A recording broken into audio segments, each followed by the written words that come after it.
Modern dating in South Africa is chaos. Absolute chaos. I mean, can you call it dating anymore? It's a full time job with HR interviews, marketing campaigns, brand management, and constant auditing of your social media. That's what it's all about now.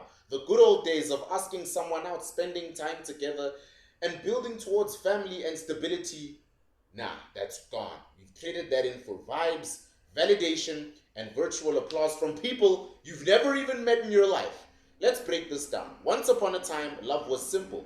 Your grandmother met your grandfather at church or maybe at the taxi rank. They started talking and then boom, they built a family. Now you can't just like someone. Now you need to impress them. You must impress their friends. Oh, and then impress thousands of strangers watching your relationship online because she can't keep her mouth shut. It's not about love anymore, it's about performance. Who can curate the best version of their life to look like hashtag couple goals? That's the goal, and that's exhausting. Instead of connection, we're building a brand. Instead of asking, do we get along? We start asking, will people on my Instagram think we're cute? We are dating for clout nowadays and not commitment. Let's be honest. Social media is the devil here. It sets standards that 99% of people cannot realistically meet.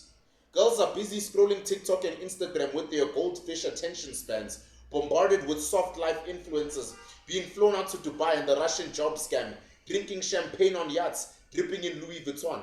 So now the average oak in Joburg, working at F&B for example, who just wants to buy a starter pack braai stand, is compared to some Arab prince with a private jet in Dubai. Meanwhile, all the gents are also cooked because they're scrolling and seeing women who all look like Kylie Jenner clones. Filters, lip filters, BBLs, and now the girl from your hood who's just a regular beautiful woman who can stay loyal to you doesn't measure up because she doesn't have a Brazilian butt lift. Everybody is chasing unrealistic standards. No one's looking for a human being anymore. Everyone is looking for fantasy. Dating apps in South Africa. Don't even get me started. Tinder, Bumble, Hinge, it's Hunger Games out there. Swipe, swipe, swipe, swipe, and you're competing with thousands of people. It's like a marketplace where human beings are reduced to profile pics, bios, and vibes. It's a buffet for you to eat. It's no longer human. The problem is South Africa is already a country of extremes. You've got people living in sandton penthouses. You've got people selling fruits at the taxi rank. Mix them into the same app and the expectations will be insane. Women get bombarded with messages from 100 guys a day. Guys are fighting just to get seen or a pity like online. And both genders end up paranoid, thinking, why should I settle when there's always someone better one swipe away? Thus, they never date. Dating apps killed commitment. It's not about working on what you have. It's about hunting for the next best thing now. And that's exactly the saddest part, right? In South Africa, many of our parents and grandparents built together. You wouldn't be here without them. They started with nothing. One had a shack, the other had a blanket, the one was selling fruits, the other drove a taxi, and they started a home with 7 kids. Now no one wants to build because everybody wants it already ready made. Instant success. Men want women who already look like Instagram models and Doja Cat. Women want men who already have Land Rovers, money, and the soft lifestyle. There is no patience in our world of today. No, there is no let's grind together, me and you. Let's push our goals together. No, if you don't deliver overnight, you get ghosted, you get blocked, and you get left on red. Let's be real. Most modern relationships are not private. They are public spectacles. People don't even kiss each other anymore. If they do, it's not for each other, it's for the camera. You'll be dating someone, and watch this, instead of enjoying dinner, they'll be taking pictures of the food, the cocktails, and making sure the lighting hits right. It's not a date anymore, that becomes a photo shoot. And then if you don't post your partner, ooh, are you in trouble? Now you're hiding them.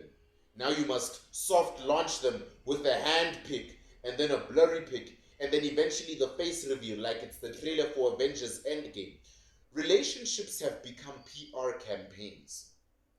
We're not focused on how we feel with each other anymore. There's no more connection.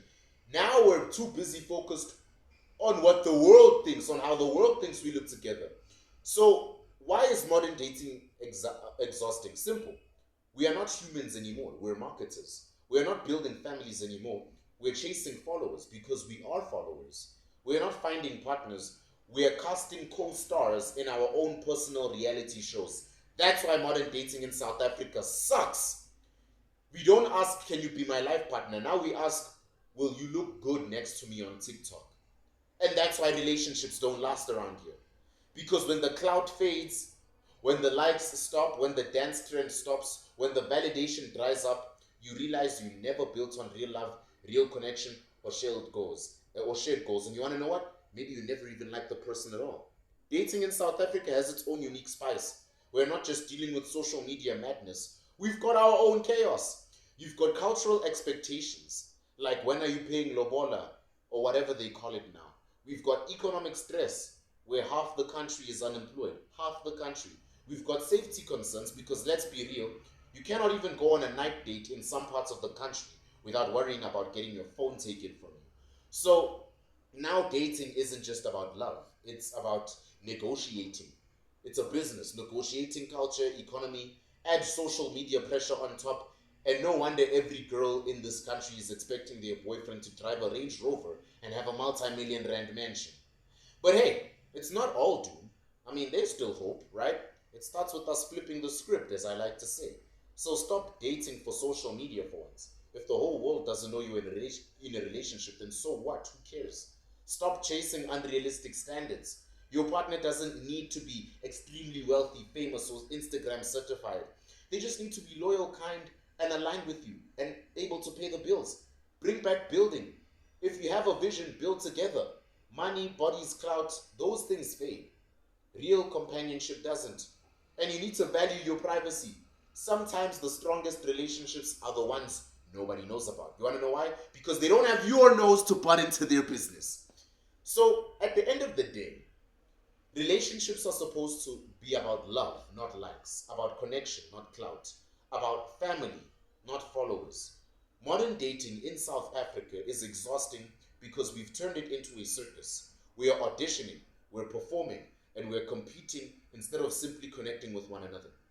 But if we strip away the filters, if we strip away the fake standards and the constant need for validation, we might actually find something real again amongst each other.